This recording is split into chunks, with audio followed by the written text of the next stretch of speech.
February 2025 मध्ये सोनं होतं 87,750 रुपयांना आणि आज सोनं आहे 1,60,920 रुपयांना, म्हणजे जवळपास 100% वाढ.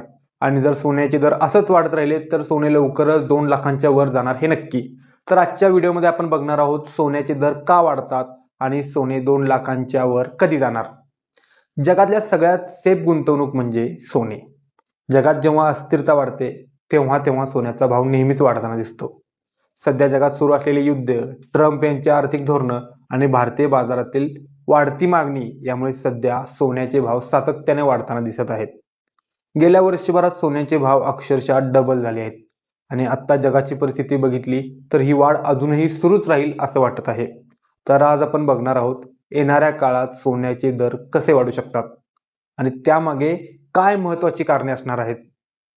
येणाऱ्या काळात सोन्याचे दर वाढण्यासाठी 3 महत्त्वाची कारणं आहेत, जी आपल्याला माहिती असणं खूप गरजेचं आहे.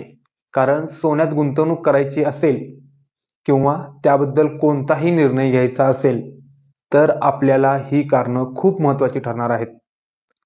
कारण क्रमांक 1, सोन्याचे दर वाढण्याचे सगळ्यात महत्त्वाचं कारण म्हणजे ट्रम्प यांची आर्थिक धोरणं.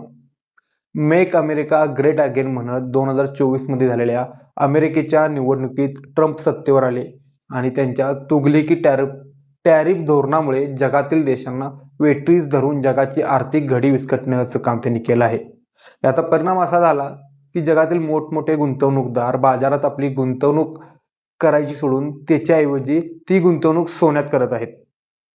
याचा परिणाम म्हणून जागतिक बाजारात सोन्याची मागणी प्रचंड प्रमाणात वाढली आहे आणि जर येणाऱ्या काळातही ट्रम्प यांची धोरणं अशीच राहिली तर सोन्याचे भाव अजून वाढताना दिसू शकतात.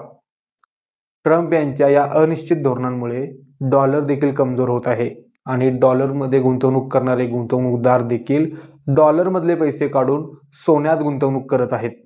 म्हणूनच जागतिक बाजारात सोन्याचे दर चढत आहेत आणि त्याचाच परिणाम भारतातल्याही बाजारपेठेवर दिसतोय आणि मोठ्या प्रमाणात भाव वाढ होताना दिसत आहे. कारण क्रमांक 2, भारत अमेरिका ट्रेड डील. अमेरिकेने भारतातील वस्तूंवर आधी 50%, मग 25% आणि आता ट्रेड डील नंतर 17% टॅरिफ लावला आहे. त्याच्या बदल्यात अमेरिकेने अमेरिकेत पिकणाऱ्या शेतीमालासाठी भारतीय बाजारपेठ खुली करण्याची मागणी केली आहे आणि ती मागणी बहुतांश प्रमाणात मान्य झाली आहे अशी अफवा सध्या बाजारात आहे. त्यामुळे येणाऱ्या काळात भारत अमेरिका ट्रेड डीलचा परिणाम म्हणून भारतातील शेतकऱ्यांवर वाईट दिवस येणार असं बोललं जात आहे. भारतीय बाजारपेठ ही पूर्णपणे शेती आणि शेतीवर आधारित व्यवसायांवर अवलंबून आहे. जर अमेरिकेत पिकणारा गहू, मक्का, हरभरा आणि डेअरी प्रोडक्ट्स भारतात आले तर भारतातील शेतकरी अजूनच हवालदिल होण्याची शक्यता आहे. भारतामध्ये शेतकऱ्यांना कधी आसमानी तर कधी सुलतानी संकटांना सामोरे जावं लागतं. भारतातल्या सगळ्यात तोट्यात जाणारा व्यवसाय म्हणजे शेती, पण इतर सगळे व्यवसाय मात्र त्याच शेतीवर अवलंबून आहेत. हीच शक्यता लक्षात घेऊन भारतीय बाजारात गुंतवणूक करणारे गुंतवणूकदार आपली गुंतवणूक काढून मोठ्या प्रमाणात सोन्यात गुंतवणूक करत असल्याचे दिसत आहे.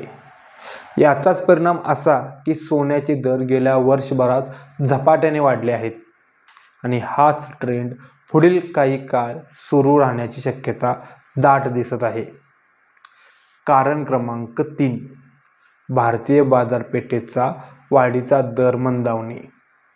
भारतामध्ये सोन्याचे दर वाढण्यामागचं एक मुख्य कारण म्हणजे भारताच्या GDP वाढीचा दर मंदावणे.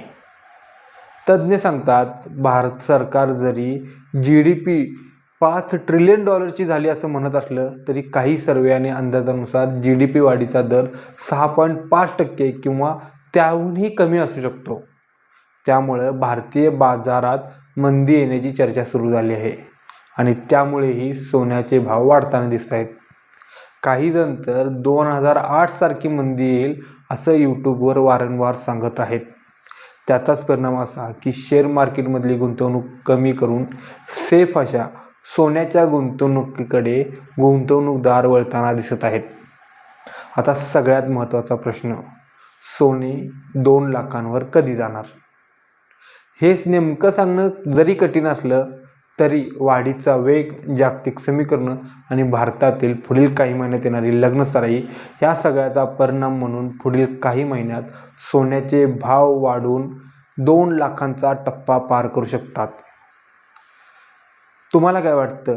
भारत अमेरिका ट्रेड डील खरंच भारताच्या फायद्याचे आहे का? येणाऱ्या काळात भारताच्या GDP वाढीचा दर काय असेल? जागतिक बाजारात मंदीची सावली आहे का? आणि ट्रम्प यांची धोरणे जगाला आर्थिक दिवाळखोरीकडे नेत आहेत का? या आणि अशा अनेक प्रश्नांची उत्तरं आपण इथून पुढच्या काळात शोधणार आहोत. त्यासाठी चॅनेलला सबस्क्राईब करा आणि तुमचं मत कमेंट्समध्ये नक्की कळवा. जय हिंद, जय महाराष्ट्र.